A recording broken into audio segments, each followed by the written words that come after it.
Kwa majina naitwa Patrick Mwalunenge, ni mbunge wa jimbo la Mbeya mjini, lakini pia ni mwenyekiti wa CCM wa mkoa wa Mbeya. Nimekuja hapa asubuhi leo kwenye uwanja wetu wa kumbukumbu ya Sokoine kuangalia baada ya kupokea barua jana kutoka kwa wenzetu wa TFF na bodi ya ligi kwamba wametufungia uwanja tena kwa ajili ya kuchezea mechi za ligi kuu zinazoendelea.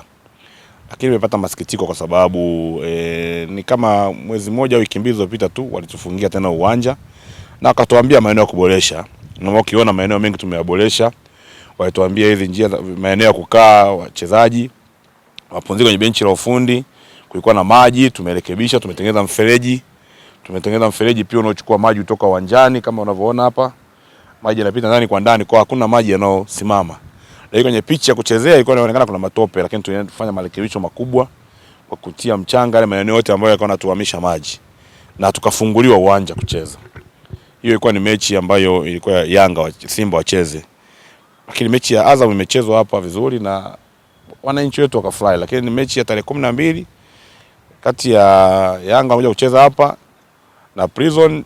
Jana tumepokea barua tena ya kufungiwa uwanja. Kwa hiyo kwa niaba ya wananchi wa Mbeya tunasikitika, kwa sababu wananchi wamesikitika sana kwamba mechi kubwa kama hizi wao kwao ni burudani, lakini pia ni uchumi, zinaingiza pesa kwa watu wetu wa mahoteli, watu na maeneo mbalimbali wa vyombo vya usafiri.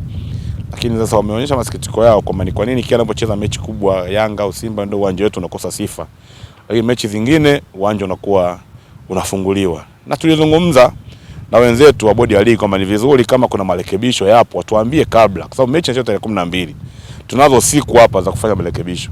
Wangetuambia ni kitu gani tukirekebishe, kielezo kwenye ile barua yetu rekebishe kuliko kufunga uwanja. Sababu mawasiliano ya simu tunayo. Sasa jamani, pale tumeona kuna dosari moja mbili tatu, rekebisheni. Lakini zikaona kuja barua zinatusikitisha kwamba ni nini, na ni kweli mimi natoa tu sauti kwa niaba ya watu wa Mbeya, wanasikitika sana, wanaona kama hawatendewi haki. Mpira ni burudani, mpira ni afya, mpira unawaleta watu pamoja, mpira ni siasa.